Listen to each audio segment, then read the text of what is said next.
Tema hari ini adalah pendidikan karakter dan literasi, ya. Ini tema yang luar biasa menurut saya karena saya sering kali mengisi seminar hanya tentang pendidikan karakter atau tentang literasi saja. Tapi hari ini pertama kali saya dengan tema yang menggabungkan antara pendidikan karakter dan literasi. Ya, ini sangat spesial. Ini saya sangat suka dengan melihat flyer ini, rasanya senang sekali ya berada bersama orang-orang yang sangat luar biasa. Karena saya paling cantik rupanya di sini, Pak. Nggak ada saingan. Tidak ada Ibu Lena, tidak ada Ibu Rini, tidak ada Ibu Endang ya. Ya, ini tadi sebagian karya saya menulis sekitar 30 lebih buku.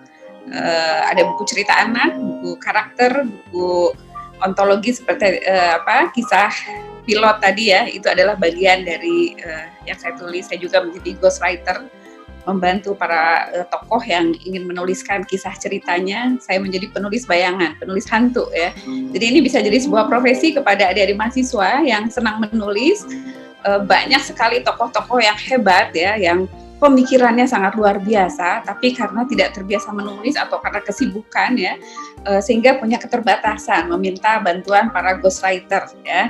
Tapi di sini ada Pak Dr. Faisal Baras, ini luar biasa ya, menginspirasi karena banyak orang yang berkata kepada saya, Teh Ida, saya pengen menulis tapi saya sibuk. Kalau lihat Pak Faisal, direktur direktur utama ya, Rumah Sakit Jantung Harapan kita, pernah menjadi ketua di rumah sakit di Bali ya, pimpinan. Tadi juga dalam berbagai organisasi beliau sering jadi ketua, tapi tidak menghambat beliau untuk produktif, untuk membaca, menulis ya. Jadi ini pun menginspirasi saya untuk tidak ada alasan kesibukan, karena sepanjang kita niat, sepanjang kita menganggap itu hal penting, sebetulnya waktu itu bisa kita luangkan ya. Ini buku-buku yang saya banget karena ini ceritanya tentang parenting, tentang pengasuhan anak-anak saya. Tadi sebagaimana disampaikan oleh Pak Hasanuddin ya, saya belajar di Politeknik ITB. Dulu saya ada Bu Ani, ini sama-sama di kampus dulu, 12 tahun saya mengajar. Saya juga belajar teknik mesin di ITB S1, tapi sempat belajar sastra dulu ya, jadi belajar bersamaan. Baru tahun 2012 saya belajar tentang pendidikan ya. Jadi sebelumnya nggak nyambung dengan soal tulis menulis ya. Setelah saya menulis buku, saya banyak diundang mengisi seminar-seminar ya, sampai hari ini di masa pandemi juga saya banyak berbicara, menyampaikan seminar karena buku-buku saya. Dulu saya nggak bisa bicara. Dulu saya kalau berbicara di depan umum nggak keluar suaranya. Kalau pegang mic juga gemetar ya. Tapi mau tidak mau karena terus berlatih, akhirnya terbiasa juga. Saya mulai dengan jadi ada sebuah buku yang pernah saya baca, judulnya Buku-buku yang Merubah Dunia. Ya, ini tahun 50-an diterjemahkan, penulisnya ada Robert Downes. Beliau mengatakan bahwa siapa bilang buku adalah benda mati, tak bertenaga dan tidak mengandung daya ledak. Robert Downes, buku yang mengubah dunia ya. Jadi dia melihat sejarah-sejarah di dunia terjadinya revolusi industri, Karl Marx, sosialisme dan lain sebagainya, itu dimulai dari sebuah buku ya, dari sebuah pemikiran kemudian memacu sebuah gerakan masyarakat, menimbulkan sebuah revolusi ya. Jadi dia bilang bukulah yang memicu terjadinya sebuah perubahan di dunia ini, dan itu sangat menginspirasi saya ya. Lalu kenapa saya menulis buku parenting ya? Karena saya tersadar, saya sering sampaikan dalam seminar bahwa dalam mata kuliah teknik mesin, saya belajar mesin 8 tahun, 3 tahun D3 dan 5 tahun di S1 ya. Pada saat saya punya anak, saya bingung, saya nggak tahu cara merawat anak, tahunya merawat mesin ya, karena ada mata kuliah maintenance mesin. Jadi ketika saya punya anak, barulah saya belajar gitu ya. Dari situlah saya banyak berkecamuk, saya harus banyak baca, dari banyak membaca, dari saya menemukan kasus-kasus dalam mendidik anak, sehingga muncullah banyak inspirasi yang saya tulis ya. Ini contoh ya di TikTok yang sering saya temukan karena orang tua tidak memiliki ilmu mendidik anak ya. Ada anak yang mengatakan, pokoknya kita nggak mau anak kita ngerasain kesedihan yang kita alami. pokoknya gue nggak mau katanya. Jadi kalau jadi ibu nggak mau buat anak-anak gue nangis di kamar sendirian ya. Jadi ini ungkapan hati anak-anak remaja zaman sekarang ya, yang karena pola pengasuhannya bermasalah dari orang tuanya, sehingga dia menuliskan banyak hal, dari mulai yang biasa-biasa sampai yang ungkapan sumpah serapah kepada orang tua ya, sehingga saya sangat passionate, saya sangat tertarik untuk menuliskan buku-buku tentang parenting. Awalnya hanya artikel-artikel saya kirim di majalah, kebetulan suami saya di majalah, jadi secara konsisten saya menulis selama 20 tahun, 1 bulan 1, sampai hari ini sudah ada ratusan cerita ya, mungkin sekitar 400-500 cerita ya, yang sebagian saya bukukan. Ya, berkaitan dengan karakter ya, karakter berasal dari kata karashein yang artinya mengukir ya. Jadi karakter itu tidak dilahirkan, akan tetapi dibentuk, memerlukan proses panjang melalui pengasuhan dan pendidikan. Jadi bayi-bayi terlahir seperti kayu gelondongan ya, tidak ada ukirannya ya, dan orang tualah yang dari lingkungan sekolah yang mengukirkan karakternya.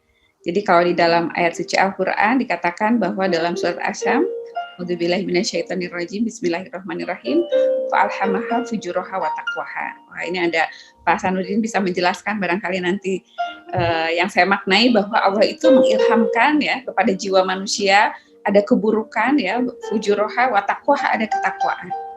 Sehingga oleh karena itulah kita harus mengukir karakter ini seperti halnya mengukir ya.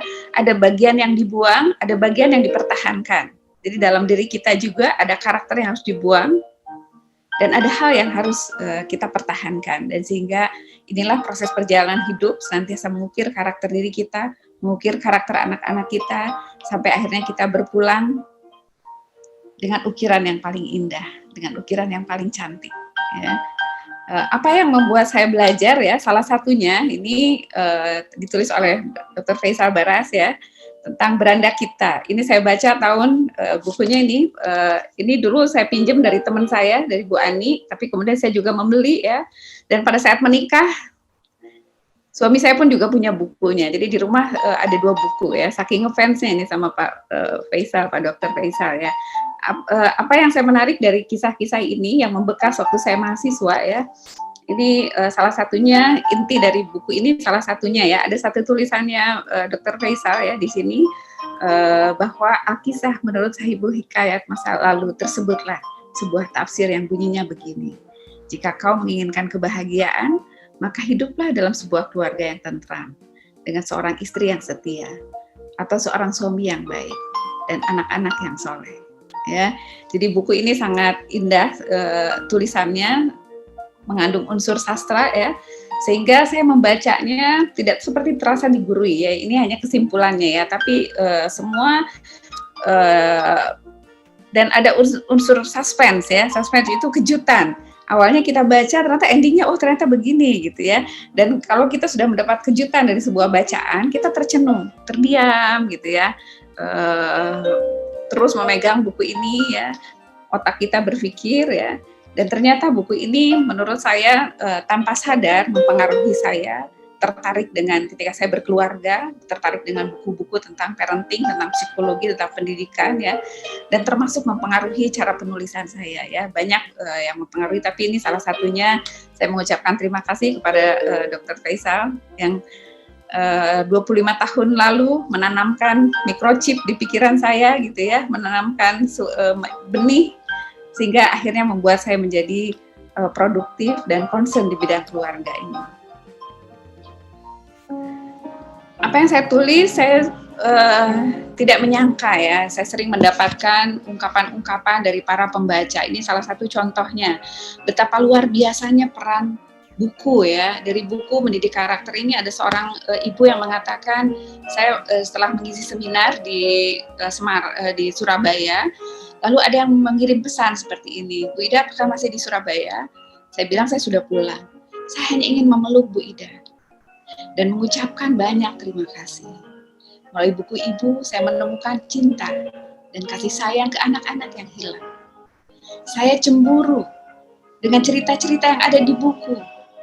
Saya ingin menjadi aktor, seperti dikisahkan di buku Ibu. Kasih sayang tulus dan cinta seorang ibu kepada anak-anaknya. Masya Allah ya, betapa sebuah buku yang saya tanpa sadari, saya rasa sederhana saja, tapi bisa menggerakkan, bisa menimbulkan sebuah inspirasi. Karena dia membaca tokoh-tokoh itu, dia menjadi cemburu dalam arti positif, dan dia ingin bertransformasi, berubah seperti apa yang dikisahkan. Ya, jadi menurut saya buku ini sangat efektif mengubah mindset, bahkan membuat orang ingin berubah. Ya, ini ada lagi seorang ibu saya tidak kenal ya. Jadi di sebuah sekolah mau diadakan seminar, bukunya sudah disebarkan lebih dulu. Apa yang dikatakan oleh ibu ini menarik. Dia mengatakan nggak tahu kenapa nih buku bisa bikin hipnotis. Saya jadi penasaran sama buku-buku yang lain. Cuma 2 malam baca. Sekarang penasaran sama catatan parenting 4, anak dari surga menuju surga. Jadi mau koleksi buku yang lain. Anak-anak juga insya Allah mau dicecer sama buku. Dan rencana mau beli buffet kecil khusus buat buku kalau dapat arisan. Amin. Ya, jadi saya terharu dia dengan membaca buku, kemudian ada perubahan ya. Sama seperti terharunya saya ketika Pak Hasanuddin membaca buku saya. Pak Hasanuddin mengatakan kepada saya, Bu Ida, saya baca sampai jam 3 pagi katanya. Wah, Masya Allah, tersanjung sekali ya waktu itu Pak Hasan membaca buku Mendidik Karakter, dan itu adalah sebuah semangat ya bagi penulis untuk kemudian menulis lagi, karena ternyata tulisannya bukan hanya diapresiasi tapi menimbulkan sebuah semangat perubahan. Dan terutama sebetulnya yang saya tuliskan adalah saya menasihati diri saya sendiri. Jadi buku ini bukan buku teori, tapi ini adalah buku cerita tentang bagaimana saya melakukan kesalahan, tapi saya terus belajar dari kesalahan. Ya, jadi ini banyak kasus-kasus nyata yang saya alami. Ini juga sama ya, ada seorang ibu yang katanya setelah membaca buku saya jadi sering menangis karena banyak sekali kesalahan saya dalam bukunya. Tapi saya melihat anak saya melakukan cara yang salah tersebut kepada cucu saya. Jadi akibat dari kesalahan mendidik anak, kemudian menjadi terwariskan kepada cucu. Ya, jadi ini sebagian dari kesan-kesan yang saya terima ya. Apa manfaat dari menulis buku ya? Kenapa buku cukup efektif untuk mengubah orang? Karena kadang-kadang tidak seperti dinasehati ya oleh buku. Dia membaca, merenung, kemudian muncul inspirasi. Tidak seperti kalau dinasehati kadang denial ya. Ini salah satu saya pernah mendapatkan pesan ya, karena dalam penulisan itu ada yang namanya deskripsi. Deskripsi itu adalah paparan bagaimana kita menggambarkan suasana situasi ya. Ini ada seorang, ini dari Kemendikbud, ada Pak Mehmet Casmat, mudah-mudahan hadir, saya undang ya. Beliau suatu hari mengontak saya karena sudah pernah saya kasih buku. Beliau mengatakan saya pernah baca buku Ida tentang parenting, bab yang cerita suasana di kereta api, bagaimana rel kereta berputar, melihat pemandangan indah di luar gerbong kereta api, katanya ya. Jadi ternyata deskripsi itu membekas di benak, di hati, di pikiran, membuat pembacanya terus terkenang, teringat gitu ya, sehingga ingin membaca lagi ya. Ini juga ada yang membaca kemudian sama merasakan manfaatnya ya. Ini dari para ayah juga sama, ini para bapak yang juga membaca buku, katanya biasanya parenting itu berkaitan dengan para ibu, para perempuan, tapi ternyata para bapak juga ketika membaca tersentuh dan mengatakan bahwa setelah membaca buku ini sangat inspiratif dan membuat sebuah semangat untuk kemudian menjadi lebih baik lagi menjadi seorang ayah. Ya, apa saja manfaat menulis ya? Membaca tadi sudah jelas memberi pengetahuan ya, tapi saya akan mengeksplor tentang menulis ya. Menulis membuat Anda menemukan siapa diri Anda, katanya ya. Menulis juga dapat membantu meningkatkan kepercayaan diri dan kebanggaan. Dulu saya orangnya nggak pede sama sekali, saya nggak bisa bicara, saya pendiam ya. Tapi karena saya menulis di koran, menulis buku, timbul semangat dan kepercayaan diri ya. Saat menulis dapat menemukan pendapat unik diri sendiri. Tadi Pak Faisal juga banyak mengungkapkan manfaat-manfaatnya. Ini tambahan saja, menunjukkan apa apa yang bisa diberikan kepada dunia ya. Kemudian menemukan jawaban terhadap pertanyaan dan menemukan pertanyaan baru. Ya, jadi terus otaknya nggak berhenti. Meningkatkan kreativitas, berbagi kepada orang lain, tempat melampiaskan amarah, ketakutan, kesedihan, dan lainnya. Menyembuhkan diri, kesenangan, membuat menjadi lebih hidup, dan menemukan impian. Ya, ini tentang menarik sekali. Ini menulis bisa sebagai terapi. Jadi banyak orang-orang yang mengalami stres, mengalami depresi, ya. Ternyata banyak penelitiannya. Salah satunya Penn Baker, ya, dia lusinan penelitian telah membuktikan bahwa kebanyakan orang yang pernah memiliki trauma buruk di masa lalunya akan jadi lebih baik dan lebih sehat setelah menulis. Dan menyalurkan emosi secara bebas dan juga mengalirkan luka masa lalu secara ekspresif dalam bentuk tertulis telah membuat seseorang untuk membangun jalan untuk berdamai dengan masa lalunya. Ya, sini saya stop dulu. Ini mudah-mudahan ada ibu saya, ya. Ibu saya usianya sudah 81 tahun, ya. Saya kurang tahu nih apakah kakak saya bisa masuk, tetapi saya akan menunjukkan dulu video ibu saya. Ibu saya sangat senang menulis, ya, dan beliau juga sangat senang membaca, ya. Tidak berhenti sampai usia tua, beliau masih terus. Di sini ada sebuah video akan saya tampilkan bagaimana dalam sebuah seminar ibu saya saya ajak ikut seminar, ya, dan beliau suka sharing, ya. Ini baik saya munculkan video beliau pada saat di sebuah seminar.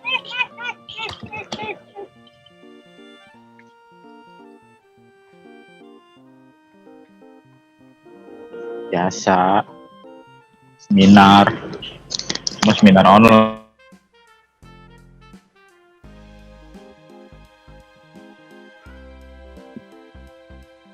Apakah terlihat? Ya. Oke. Bu Ida, masih proses. Masih Terlihat. Masih loading Bu Ida. Ya, baik. Sambil saya cek apakah ibu saya hadir. Kalau ibu saya hadir, bisa sharing juga.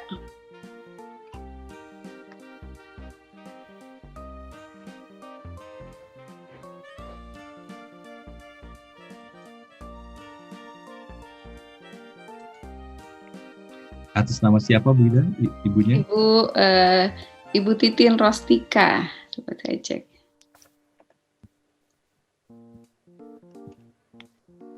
Titin Umu Al-Fatih, Titin Elvira yang mulia.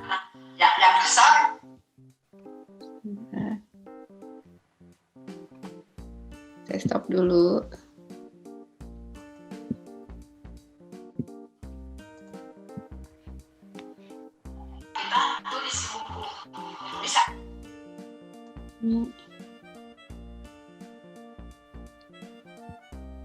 Baik.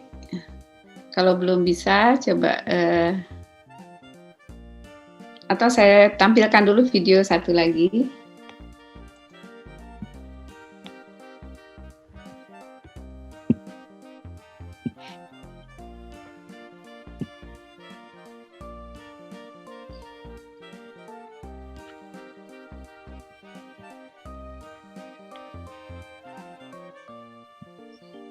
Oke.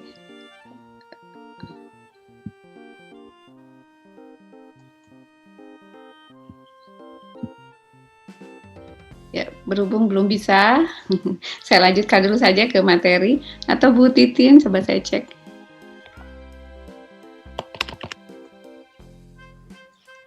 Belum ada ya. Pak, di sini saya lanjut saja dulu ya, Pak Hasanuddin. Mohon izin waktunya berapa menit lagi, Pak? Silakan Bu Ida. Dilanjut aja dulu Bu Ida. Jadi ini mungkin saya tampilkan dulu. Ini ada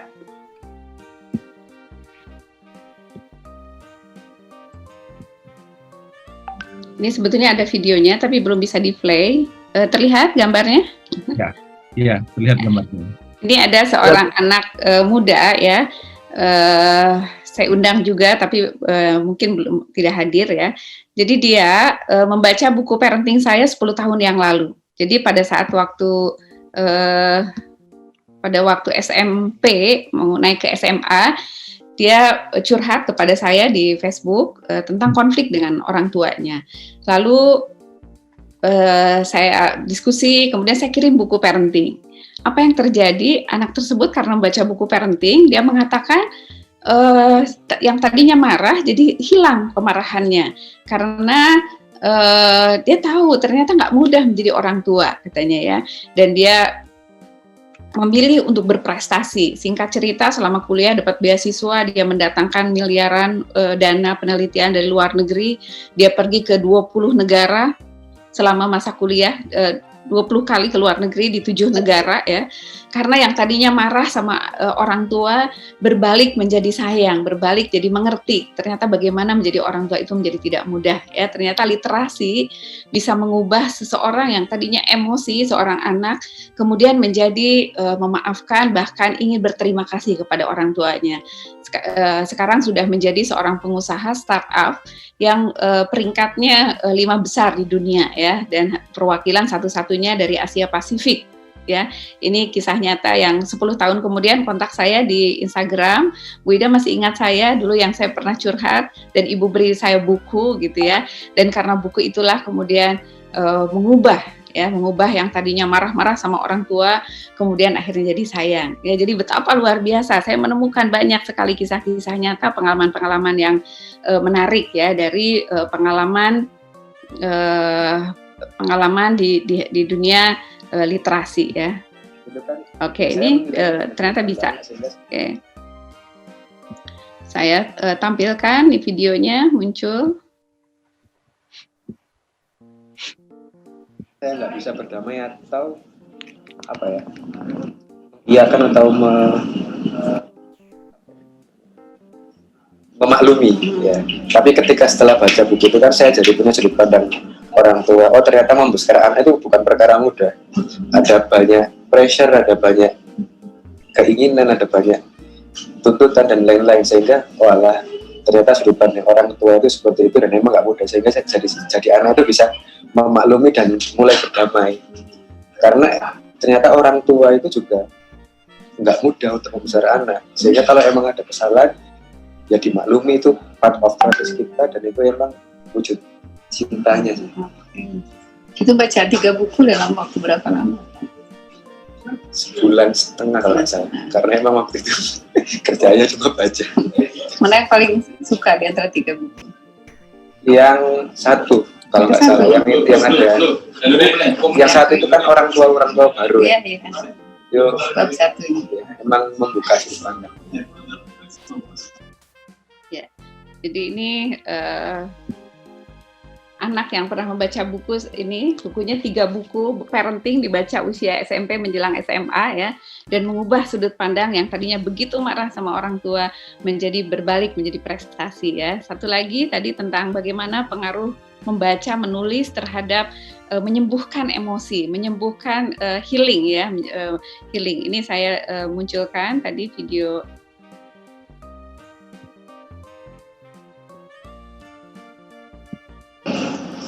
Malah yang kesal kita tulis di buku, misalnya kepada seorang anak, misalnya ke Ibu Ida, mentang-mentang kamu udah jadi orang, kamu udah pintar, udah bisa anu, kamu tega menyakiti aku, seorang ibu. Tulis aja semua yang kita sakit, yang kita merasa itu, tulis semua sampai 1 lembar. Udah 1 lembar, belum. Tapi kita duduk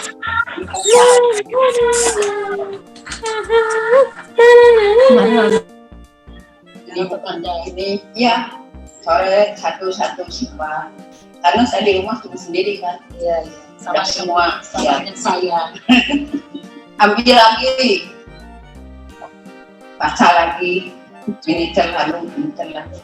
Akhirnya udah marahnya udah nggak ada, itu coret semua, udah itu dilipat, dibuang, nggak cukup, takut ada yang masuk melihat, diambil, dan dibakar, baru. Nah itu seperti kita pada Tuhan, kalau ada anak berjanji nanti anu. Kemudian Jadi itu tadi bisa didengar ya Pak Hasanuddin? Ya, cukup. Ya, jadi itu pengalaman ibu saya. Ibu saya senang menulis kalau lagi kesal. Bayangkan 11 anak ya, mungkin dengan tingkahnya macam-macam, termasuk saya juga sudah mungkin sering membuat kesal. Adalah caranya dengan menulis. Ya, ibu saya hafal juga dengan para pujangga zaman masa lalu ya, sering membacakan juga puisi-puisinya, sehingga salah satu yang menginspirasi, yang membuat saya senang menulis juga adalah dari ibu saya ya. Dan tadi ibu saya mengajari kalau kesal tulis aja ya, jadi bisa menyembuhkan perasaan emosi tadi ya. Ibu saya mohon maaf, titip salam, kurang enak badan, tadinya mau tampil, salam saja kepada Pak Hasanuddin, kepada Prof. Suharyadi dan Dr. Faisal Baras. Salam. Ya, saya sedikit lagi Pak Hasanuddin menambahkan apa yang kemudian dari pengalaman saya tadi, ternyata betapa bermanfaat kegiatan literasi ini. Kemudian saya membuat bersama teman, membuat sebuah sekolah ya, namanya Sekolah Muslimah Humaira. Di sini juga mengajarkan literasi, jadi ini para perempuan dilatih bagaimana tidak hanya untuk pintar secara akademik ya, kita siapkan untuk profesional menjadi ibu juga, menjadi istri ya, menjadi entrepreneur ya. Dan di sini kami ajarkan literasi, mereka menulis jurnal syukur, menulis ayat favorit. Ini buku yang sudah diterbitkan di Siswi Humaira. Jadi setingkat SMP dan SMA. Apa yang saya lakukan kepada mereka yang membaca buku ya, kemudian dicari quotes yang paling berkesan. Ini ditulis oleh Vina. Dia mengatakan jam rusak selalu bisa diperbaiki, tetapi hati yang rusak merupakan benda yang lebih sulit diselamatkan. Lalu apa maknanya? Dia tulis kesan dia, manusia bisa memperbaiki benda, akan tetapi manusia belum tentu bisa memperbaiki hati yang rusak. Ini kata-kata Vina ya, usianya sekitar 15 tahun. Hikmah yang bisa Vina ambil adalah jangan pernah mencoba merusak hati seseorang jika kamu tidak bisa memperbaikinya. Ya, ini saya stop dulu. Ini juga ada salah satu videonya ya dari Siswi Humaira. Sedikit, ini dia juga sama membacakan buku yang dia tulis, kemudian apa hikmah yang dia rasakan ya dari kegiatan literasi tersebut. Oke, ya sambil menunggu saya lanjut.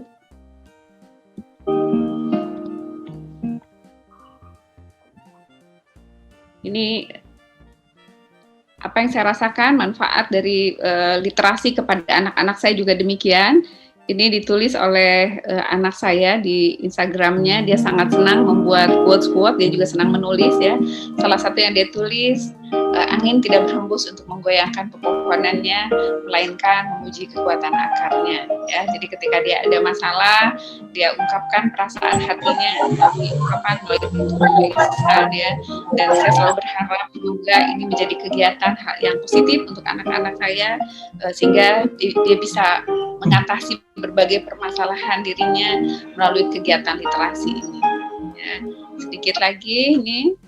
Ya, sudah saya tadi mungkin itu saja dulu Pak Hasanuddin yang bisa saya paparkan betapa saya merasakan manfaat dari kegiatan literasi ini, dan semoga karena di sini ada banyak remaja-remaja ya yang mahasiswa-mahasiswa, seandainya kegiatan tadi Pak Faisal Baras mengatakan 1 jam, 1 hari, atau menulis 1 paragraf, 1 kalimat, 1,5 halaman ya setiap hari, jika dikumpulkan dalam 1 tahun, baik kalau bisa sampai 1 halaman, bisa 360 halaman, bisa menjadi sebuah buku. Sebetulnya kalau kita lakukan bertahap, sedikit-sedikit, tidak ada seorang pun yang tidak bisa, tidak mampu, karena bagaimanapun menulis sama seperti naik sepeda ya, hanya perlu latihan saja. Jadi kalau ada namanya memory muscle itu bahwa otot kita ini punya memori yang kalau kita lakukan terus-menerus menjadi terbiasa dan tidak menjadi hambatan lagi. Sama seperti